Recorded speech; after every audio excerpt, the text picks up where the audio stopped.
ونستغفره ونستهديه ونستنصره ونعوذ بالله من شرور أنفسنا ومن سيئات أعمالنا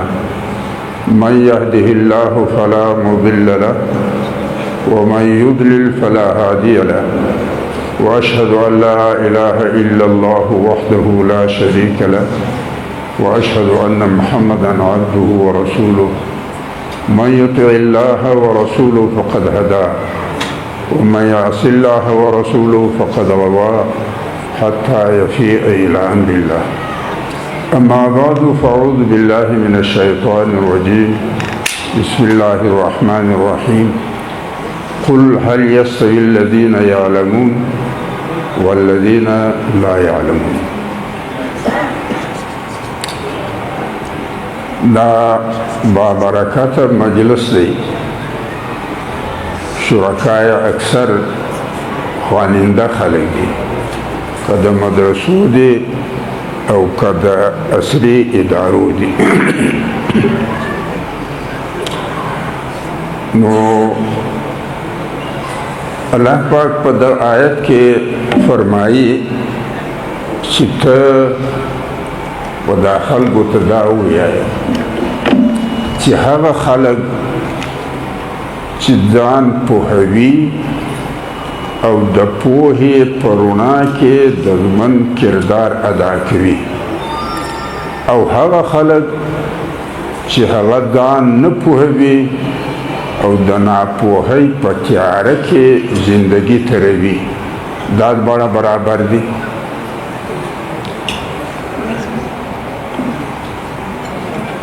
الله جل جلاله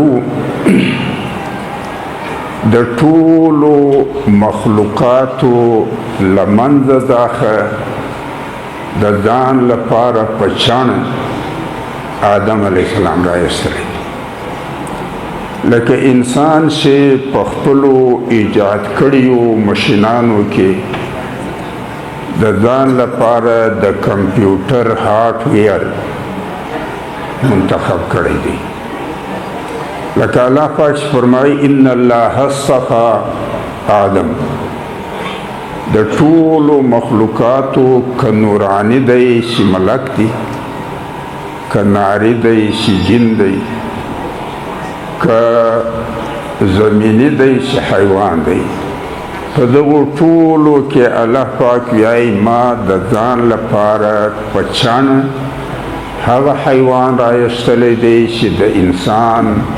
او د آدم پر صورت او پر شکل باندې، لکه د کمپیوټر هارډویر چې انسان د ځان لپاره د ټولو ایجاداتو داخه د ځان لپاره خوښ کړی. بیا الله جل جلاله فرمایي ویسألونک عن الروح قل الروح من امر ربي. دوی بلتا داخه د روح په باره کې پوښتنه کی،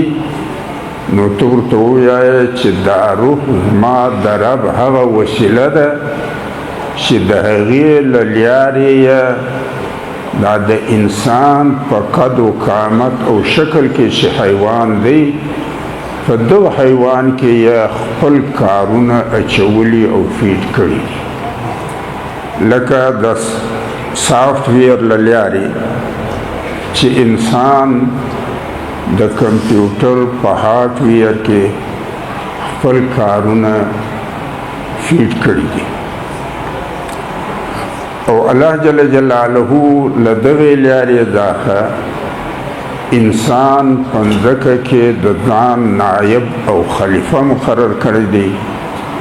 لکه چې الله پاک فرمایي انی جاعل فی الارض خلیفه، او د خلافت بنیاد یې علم ګرځولی دی. لکه الله پاک فرمایي وعلم آدم الاسماء كلها، یعنی په آدم کې ما د ځان د پوهولو صلاحیت اچولی و، او د پوهې پر بنیاد باندې به دای چې کارونه کې یا د هغه نوم او د هغه کردار طریقه کار به تجویز کوي. د سوره بقره دوی رکوع پرلپسې دي. یوه رکوع دا ده چې په هغه کې الله پاک فرمایي یا ایها الناس اعبدوا ربکم الذي خلقکم. په دغه رکوع کې مخاطب ناس دی او ناس یا له انسون څخه دی چې په مقابله د جنون کې دی، یعنی له نظره وتلی مخلوق او چې په نظر و خلقو ته وروځي هغه مخلوق. او په دا بل رکوع کې مخاطب ملک دی. وَإِذْ قَالَ رَبُّكَ لِلْمَلَائِكَةِ. نو معنا دا ده چې د انسان شخص او د انسان ذات دا د دوو مختلفو اصنافو جوړه ده. یو صنف یې د خاورین جسد دی چې په هغه کې حس او حرکت دی، او بل روح دی. د خلق، ربوبیت، رزق او عبدیت تعلق د انسان له د حیواني صنف سره دی، او د جعل او د خلافت تعلق د انسان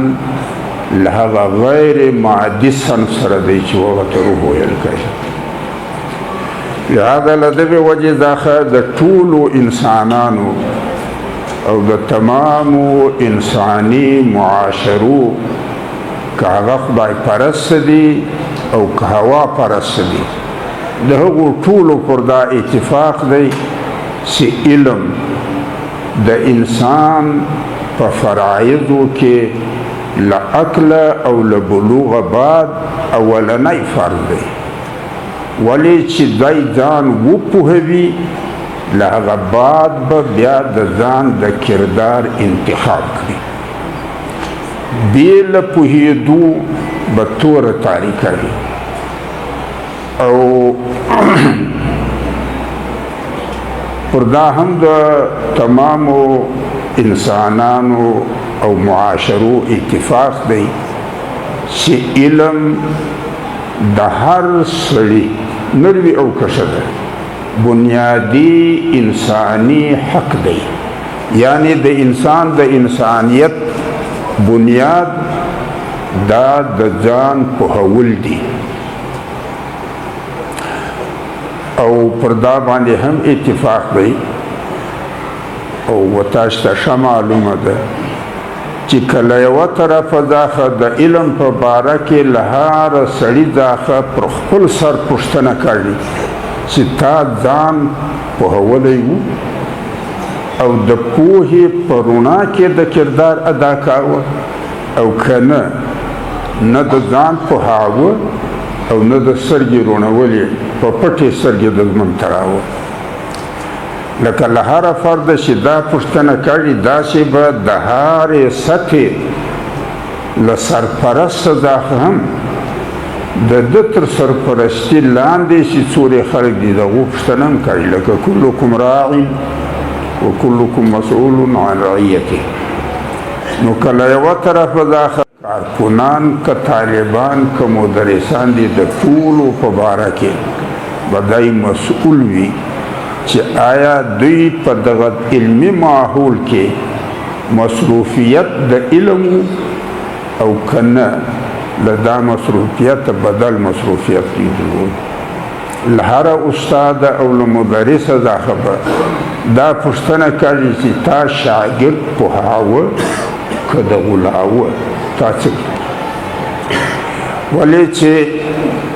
پر دا باندې د هر چا د ټولو انسانانو اتفاق دی چې حس د علم ذریعه دی او حس هغه صلاحیت دی چې هغه به اثر لري. یو شعور او بل شناخت. یعنی په کوم چا کې حس وي هغه په ځان خبر وي. مثلا مندای شی په ځان خبر وي چې زه وړی شوم، تړی شوم، ستړی شوم، خورمن شوم، یخ مو وسو ګرمي مو وسپه له ماسې ولګېده دا شی تیره ولیا کوڅ و جیږ ولیا شپی و پوست ولیا کلک و تود ولیا سوړ و لهذا په ځان خبر وي و دغته شعور ویل کوي او بیا په دا ښکاره موجوداتو کې هغه څه پزني چې دی غواړي او هغه څه هم پزني چې له هغه څخه دی ځان رانغاړي او ځان دې پرشت کړي یعنی مرغوب او مبغوض او د ویرې شی او د مینې شی دا پزني او د حس پنځه شان دي د سترګو د سر د سترګو دید دی د سر د غوږو اورېدل بویول څکل او مسه کول لهذا له دغه دا معلومه چې حس په خپله علم نه دی حس ذریعه د علم دی او د علم لپاره الله پاک په انسان کې یو صلاحیت پیدا کړی دی چې هغه ته قلب یایي او په دغه ظرف کې او په دغه صلاحیت کې د حس له لارې جمع شوي معلومات ګرد کوړه پراته وي نو چې کوم انسانان دغه د قلب په ظرف کې د حس له لارې جمع شوي معلومات د فکر په عمل باندې ومږي نو د دوی له منځه دا هغه پوشیده مقاصد او مطالب اراز او اهداف دا راوځي لکه ماسه چې سړی په غړه کې ومږي نو پټ په مستو کې دننه پټ پراته دي خو له مشولو بعد بیا دی برسره شي او بیا یې راټول کړي لهذا انسانان چې دغه صلاحیت د قلب چې دی په دغه کې چې کوم جمع شوي معلومات د حس له لارې دي دا چې دوی د فکر په عمل ومږي لاندې باندې کې پرلوای اړوي نو بیا د اورېدلو الفاظو له خوله څخه او د لیدلیو صورتو له کوسیه څخه او د لیدلیو مناظرو له پردو څخه دننه رازونه دننه مقاصد دننه اهداف دا راوځي لہذا ځکه الله جل جلاله فرمایي چې ختم الله على قلوبهم وعلى ابصارهم غشاوة ولهم عذاب وعلى سمعهم وعلى ابصارهم غشاوة یعنی الله جل جلاله فرمایي چې دغه د قلب صلاحیت چې له محسوساتو څخه استنباط او اجتهاد د مغیباتو کې او ځنن رازونه راباسي دا صلاحیت سر به مهر دی که یې استعمالاوه نو به کار ورکوي که یې نه استعمالاوه بیا به دغسې سر به مهر پروت وي او د انسان صرف د سر سترګې نه د زړه سترګې هم شته صرف د سر غوږونه نه د زړه غوږونه هم شته خو لیکن د زړه سترګې او د زړه غوږونه حاله خلاصوي چې دی د قلب جمع شوي معلومات د فکر له لارې ومږي نو بیا یې له مشولو بعد د زړه سترګې روڼې شي دی د زړه په سترګو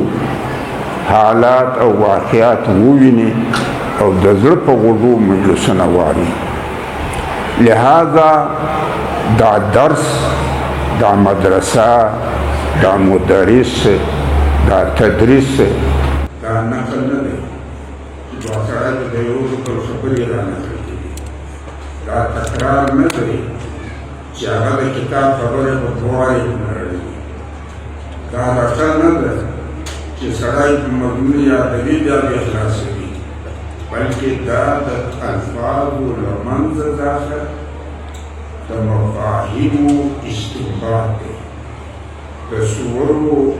له خوله څخه د مقاصدو اجتهاد دی. نو په موږ کې چې کوم مشکل پیدا دی هغه مشکل دا دی چې زموږ فیصلې دا د علم پر بنیاد نه وي، یعنې د ځان د پوهولو پر بنیاد نه وي، بلکې د حس، د جذبې او د خواهش پر بنیاد. او دغه فیصلې حیواني فیصلې، حیوانان فیصلې کې پر حس باندې، پر خواهش باندې، پر جذبه باندې. نو ځکه الله جل جلاله فرمایي چې کوم خلک دا د قلب او د فکر صلاحیت نه استعمالوي او له معلوماتو څخه استنباط د فقاهت او د اجتهاد نه کوي، د هغو په باره کې الله پاک فرمایي لهم قلوب لا یفقهون بها ولهم اعین لا یبصرون بها ولهم آذان لا یسمعون بها اولئک کالانعام. دغه خلک چې دي دا خالصه حیواني زندګي تیروي، د زړه صلاحیت په دوی کې کښېږدي چې د فکر په عمل باندې استنباط وکړي، خو دوی استنباط د فقاهت نه کوي. د زړه سترګې لري خو رونبي نه، د زړه غوږونه لري خو په اړوبي نه، بلکې د ده اکتفا د زندګۍ پر حس وي. یعنې دی دا حیواني سم چې کوم صلاحیتونه دي دې غوږونه ویول او څکل، لهذا فیصلې د حس پر بنیاد وي، یا یې د خواهش پر بنیاد وي، یا یې د جذبې پر بنیاد وي. حالانکه الله جل جلاله فرمایي قل انما اعظكم بواحده ان تقوموا لله مثنى وفرادا ثم تتفکروا. الله پاک پیغمبر صلی الله علیه وسلم ته فرمایي چې ته دوی ته ووایه چې ستاسې د خیرخواهۍ په غرض زه فقط یوه خبره ورتاسې ته کوم، او هغه دا چې تاسې عام حیوانات نه یاستئ، چې تاسې به د حالاتو او معاملاتو کې فیصلې پر حس کوئ او پر خواهش به یې کوئ او پر جذبه به یې کوئ، بلکې تاسې هغه حیوانان یاستئ چې الله د ځان نایب او خلیفه ګرځولي یاستئ. نو تاسې د الله د هر درکړي منصب او د هغې درکړي رتبې او حیثیت لپاره قوموا لله، د الله د ده منصب لپاره تاسې و حالاتو ته نوم پوهه یاستئ، درئ او بیا پر حالاتو باندې په شپه هم او په ورځ هم، په اجتماعي شکل کې هم په انفرادي شکل کې هم غور او فکر کوئ او له حالاتو څخه پوشیده رازونه مقاصد دا راوباسئ او بیا د دلیل د بصیرت او د علم په رڼا کې په انفرادي شکل کې هم غور او فکر کوئ او له حالاتو څخه پوشیده رازونه مقاصد دا راباسئ او بیا د دلیل د بصیرت او د علم په رڼا کې تاسې فیصلې کوئ. بل ځای الله جل جلاله فرمایي ولا تقف ما لیس لک به علم، په کومو شیانو باندې چې ته پایه خبر نه یاست او شاوخوا پر ګرځېدلي نه یاست، مخ او شا معلومه کړې نه وي، تر هغه وخته پورې تاسې په یو معامله کې د ځان یو موقف او یو رایه مه اختیاروئ. نو په نن په موږ کې چې مشکل پیدا کړی دی دغه قسم فیصلې پیدا کړی دي چې موږ د جذباتو پر بنیاد فیصلې کو، د خواهشاتو پر بنیاد فیصلې کو، پر حس فیصلې کو، اجتهاد او استنباط، غور او فکر، مشاورت اجتماعي او انفرادي، د شپې او د ورځې دردسر دا موږ پر ځان باندې تړو. نو دا اصل مشکل دی چې موږ ته راپېښه سوی دی. لہذا اللہ جل جلالہ فرمائی کہ هل أتى على الإنسان حين من الدهر لم يكن شيئا مذكورا چې یو حس د علم وسیله ده او په تمامو محسوساتو کې و انسان ته و هر سړي ته نږدې محسوس شی د خپل د امادي جسد دی. له دغې وجې دا د علم په مجالسو کې تاسې دا مجلس وی چې کم سړی ځان وپېژني هغه خپل خدای وپېژني. د ځان د پېژندګلوۍ لہذا علم د دوو شیانو نوم دی: ځان پېژنول، جهان پېژنول. د ځان پېژندګلوي ستا د کردار بنیاد دی او د جهان پېژندګلوي ستا د چلاو بنیاد دی. چلاو د جهان دی، کردار د ځان دی. لہذا چې ځان سړی وپېژني بیا د کردار تعیین کولی شي. چې جهان سړی وپېژني بیا د چلاو استنباط کولی شي. نو ځکه الله جل جلاله فرمایي چې هل اتی علی الانسان حین من الدهر لم یکن شیئا مذکورا. الله پاک یې حس او تجربه دا ثابته کړې ده چې پر هر انسان باندې هغه زمانه راغلی ده چې په هغه زمانه کې د نوم نه هر نو، د چا په خوب او په خاطر هم نو، هیڅ قسم ذکر او فکر د چا نه و. تاسې داسې اندازه ولګوئ چې 1.5 کاله موږ پر شا ولاړ، دغه د چا په خوب په خاطر و چې دغه موږ ناست نن موږ یو. نو چې یوه هغه سپره نیستي ده چې د چا په خوب په خاطر نه وي،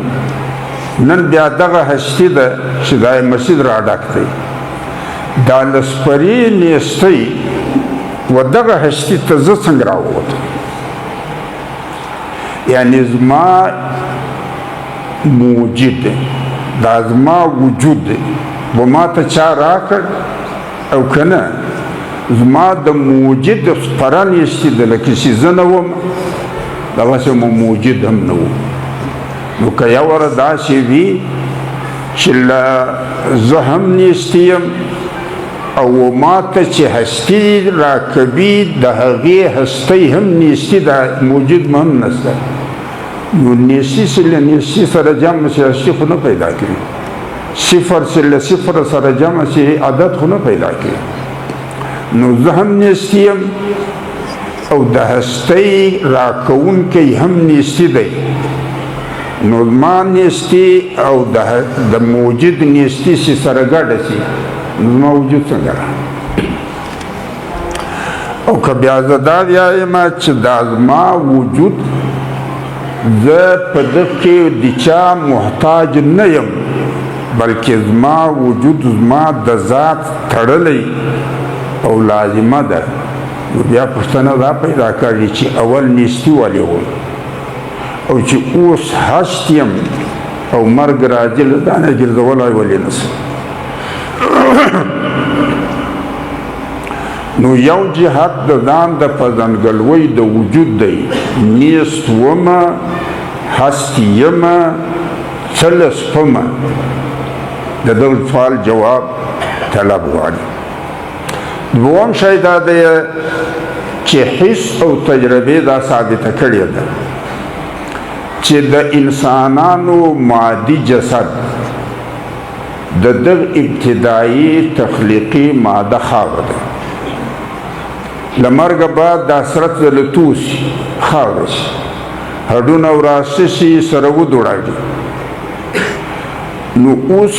چې یوره حس دا ثابتوي چې زما ابتدایي ماده خاوره ده، او حس دا هم ثابتوي چې خاوره جامده ماده ده. جامده ماده معنا دا ده چې په خاوره کې حس نشته، نه په ځان پوهېږي، نه شناخت لري او حرکت هم نشته پکې. یعنی په خاوره کې دا صلاحیت نشته چې ځان له یوه ځای او بل ځای ته بدل کړي. په خاوره کې دا صلاحیت هم نشته چې ځان له یوه حالته و بل حالته بدل کړي، یعنې وچه خاوره له ځانه خټه جوړه کړي. نو چې یو ورځ ما ابتدایي ماده خاوره ده او خاوره جامد ماده ده، حس او حرکت نه لري، او لکه د الله پاک فرمایي یا ایها الناس اعبدوا ربکم الذي خلقکم، دا خلق سیدی دا د مادې وهغه نوی ترکیب او وهغه نوی ترتیب ته ویل کړي چې د تیسوي تقدیر مطابق وي. مثلا یو سړی مکان جوړوي یا ماشین جوړوي، د هغه لپاره دی له مخه نقشه او ډیزاین منتخب کړي، له هغه بعد بیا چې په مکان کې یا په ماشین کې کم مواد استعمالوي د هغو تعیین وکړي. مثلا خښته به وي، سیمټ به وي، باجرای به وي، ریت به وي، سریه به وي، لرګی به وي وغیره. بیا د هغو معیار متعین کړي چې مثلا د دغه معیار به خښته وي، د دغه معیار به سیمټ وي، د دغه معیار به سریه وي، د دغه معیار به باجرای او ریت وي، د دغه معیار به لرګی وي. بیا یې مقدار معلوم کړي چې د دورې مقدار، دورې سیکړې به خښته وي، دورې سیکړې به ریت وي، دورې به بجرای وي، دورې بورۍ به سیمټ وي، دورې ټنه به سریه وي، دورې فوټه به لرګی وي. بیا یې د هغو د ترکیب طریقه وضع کړي. مثلا چې پلستر کې وي بیا په یوه ګونۍ باندې دورې ریت ګډاږي، چې فرش اچوي بیا به باجرای او ریت دورې په ګډاږي. دا نقشه، ډیزاین، مواد، معیار، مقدار، ترکیب، د دغو ټولو تعیین چې دی و دغه ته وایي تقدیر، اندازه، پیمانه. له هغه بعد بیا کار شروع شي، یعنی ګډول او د نقشې مطابق ترتیب ورکول، و دغه ته صنعت ویل کړي، یعنی جوړولو عمل. بیا یو انجینیر پر ولاړ وي چې هغه د معیار، د مقدار، د ترکیب، د ترتیب نگرانی کوي چې وتی د فارمولې یا پلان یا منصوبې مطابق دی او کنه. لہذا مواد رو برابروي او نگرانی کوي. نو دا د مواد برابرول دا چې اوس موږ د قرآن و سنت دا د رحمت ټکی چې دی، رحمت معنی د ضرورت اسباب ور برابرول. نو د مقام ته چې د ضرورت مواد ور برابروي و دغه مثلا رحمت ویل کوي. او چې دا ډیر پر یو ځای ور برابروي، مثلا خښته ډیره واچوله، د سیمټو بورې ډیره واچولې، د سریې ټنونه ډیر واچولې، دا پر یو ځای ډیر اسباب ور برابرول دا د رحمانون عمل دی. او دا اوبه مسلسل استعمالوي او برابري دا د رحیم عمل دی. دا نگرانی د ترکیب او د ترتیب او د معیار او د مقدار چې له کمزورۍ او له نقص څخه بچت او د ترقۍ او تعمیر پر خوا باندې پیشرفت و دغه ربوبیت ویل کړي. له تجویز د نقشې بیا د تکمیل ته تعمیر پورې و دغه خلق ویل کړي. لہذا خلق د مادې و هغه نوي ترکیب او هغه نوي ترتیب ته ویل کېږي چې د تیسوي تقدیر مطابق وي. نو چې یو ور خاوره له ځایه نشي ځان بدلولی، له یوه حالته و بل حالته ځان نشي بدلولی، شعور او شناخت نشته پکښې، نو دغې و ځان ته په خپله دغه ترکیب او ترتیب څنګه ورکړ چې زه ځینې جوړ شم. نو له دغې وجې دا دوم جهت د ځان د شناخت خلق دی. یو جهت یې وجود دی وتیسیزم په پوهولی شم که یو جهت د شناخت وجود دی نه وم اوس یمه بل جهت د شناخت خلق دی خاوره ومه اوس جسد او ډانچه یمه نو دا زما له د سپرې خاورې دا زما د جسد خلق خالق لري او که نشته که زه دا ویم چې خالق نه لري نو په خاوره کې خلق هم نه او بیا یې دا خالق هم نسته نه خلق سته نه خالق سته نو دوی نیسئ چې پرې وځای شي خرج څنګه دې نه جوړ شو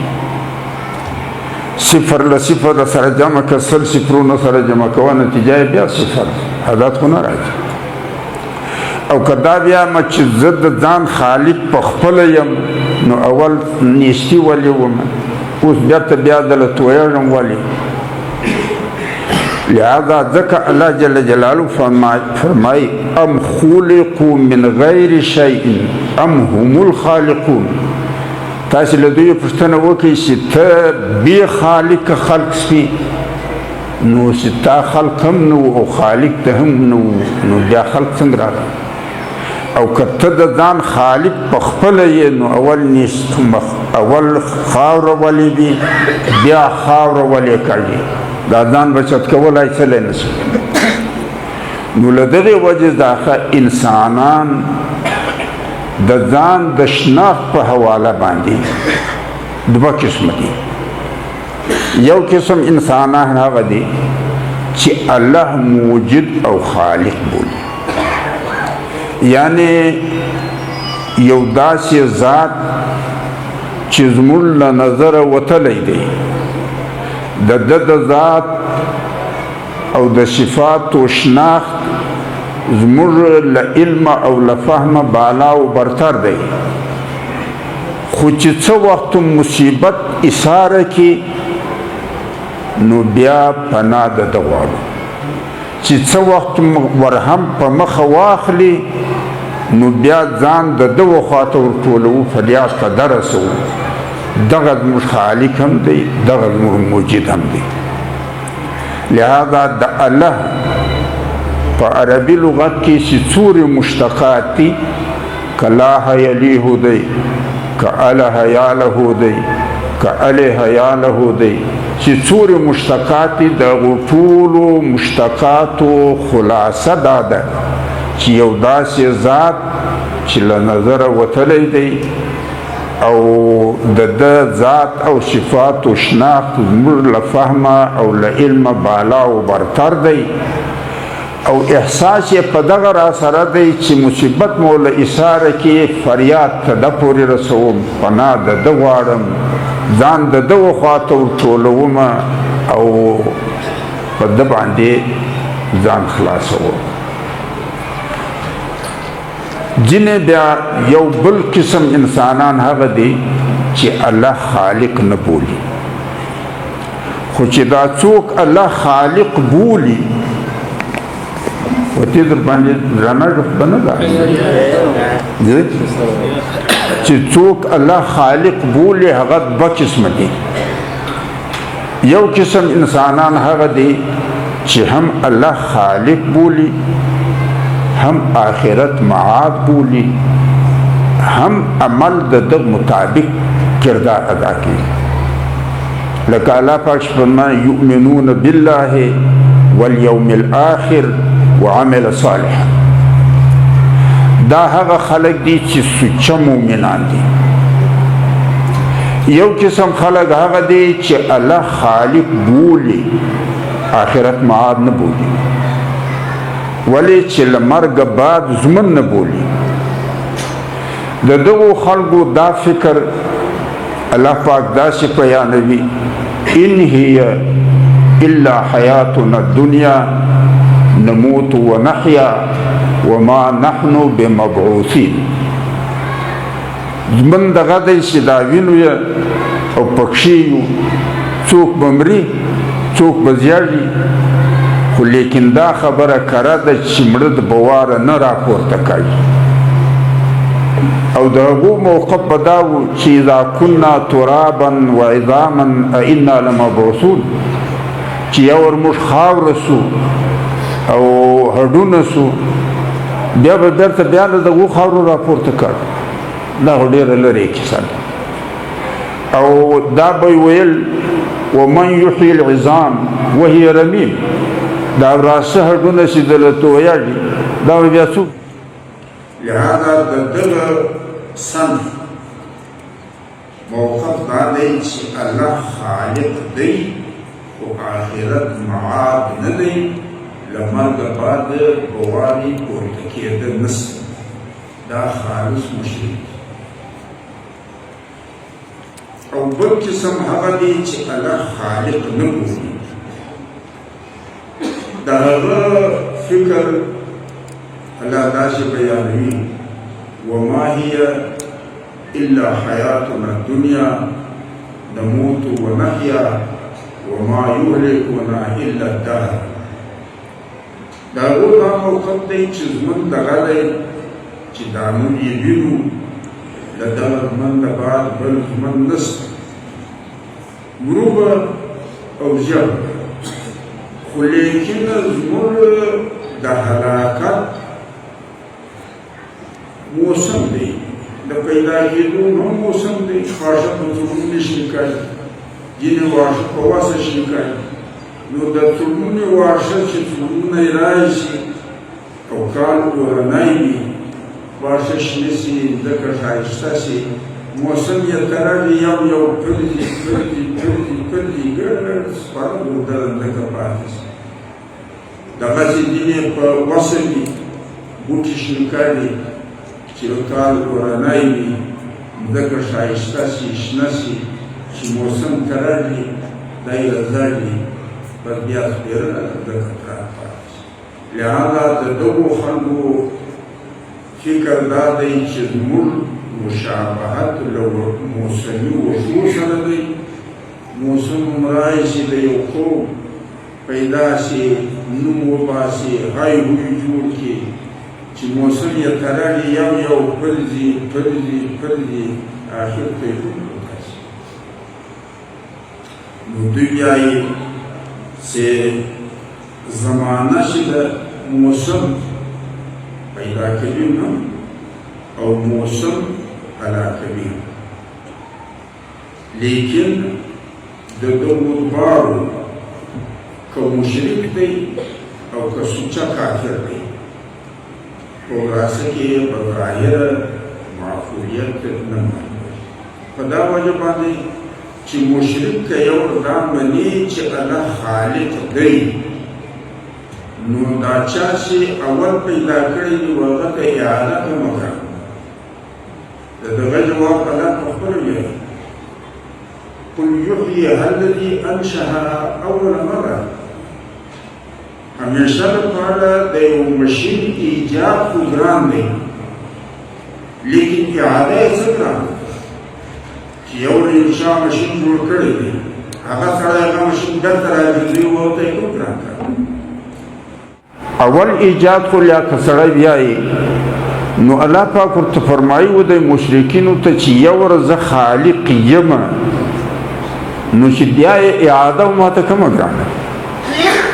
له دغې وجې هم د دوی په مجلس کې وزن نشته او دویمه خبره دا ده چې د آخرت د زندګۍ چې کوم تفصیلات وموږ ته بیانوي هغه داسې تفصیلات نه دي چې په حس نه دي ثابت مثلا د جنت په باره کې وموږ ته وینا کړي چې د لاندې درجې د جنتي جنت به په 10 برخې د ځمکې تر 70 لوی وي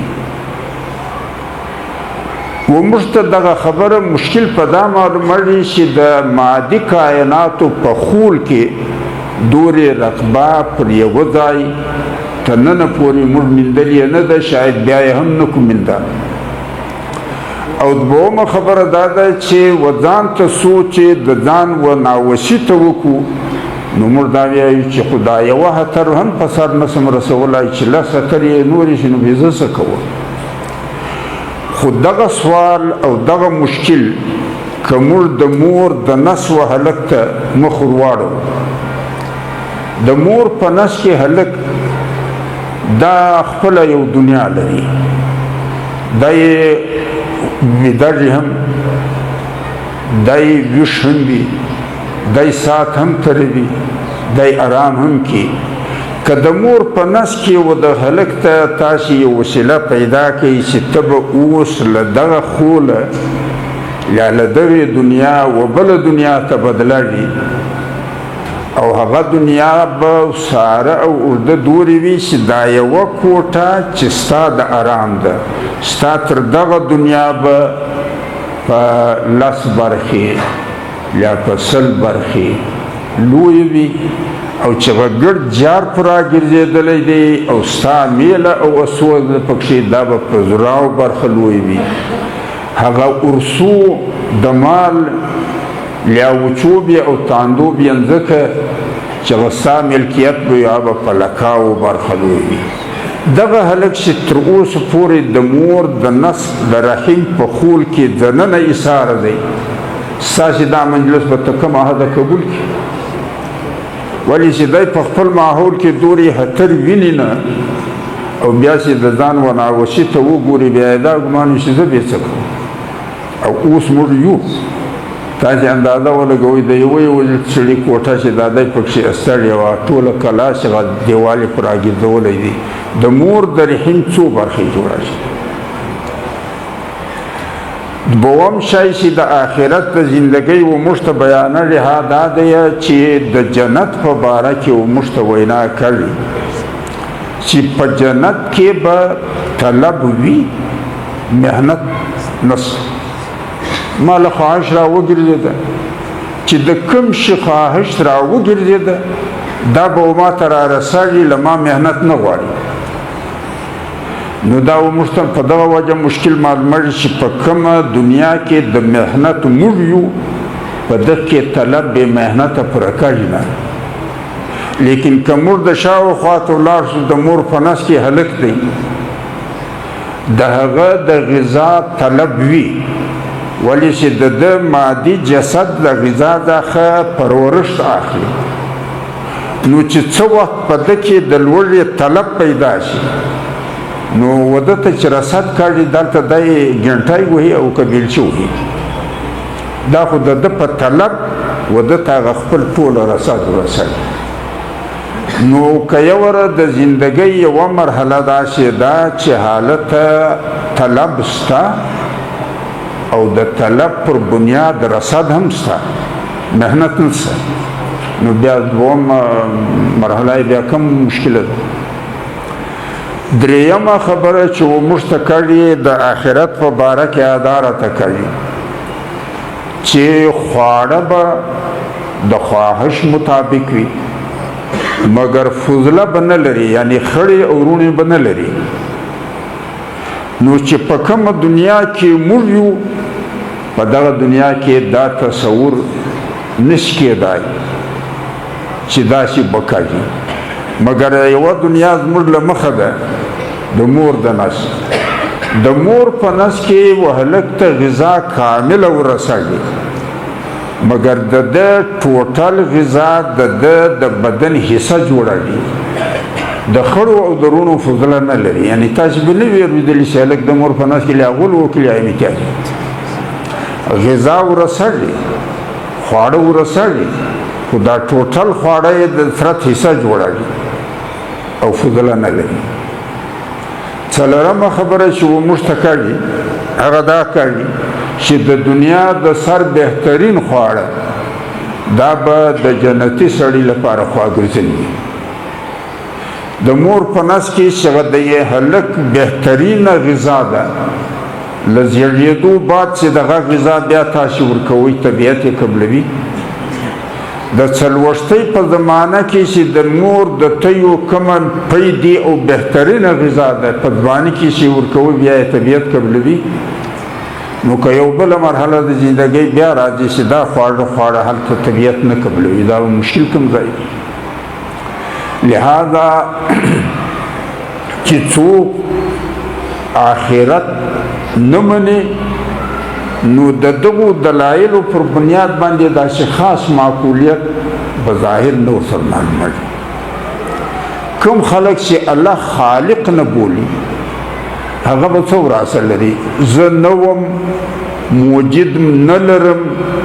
او زه راغلم، نو زه هم نه یم، موجد مې هم نشته، نیستي له نیستي سره جمع په زه هستي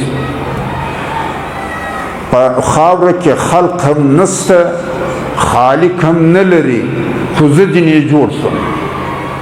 دا څنګه ممکنه ده؟ لهذا له هغو دا پوښتنه دا ده چې دا دهر ته څه ته وایي؟ دا ته چې زمانه بولې، دا زمانه په ایجاد او په خلق کې اثر لري او که نه لري؟ که یو ورځ ته وایي چې په ایجاد او په خلق کې دهر اثر لري، نو بیا خو خالق دی، خو نوم یې بدل دی. ځکه بیا په روایاتو کې راځي چې نبي صلی الله علیه وسلم فرمایي چې دهر په بد خوله مه یادوئ.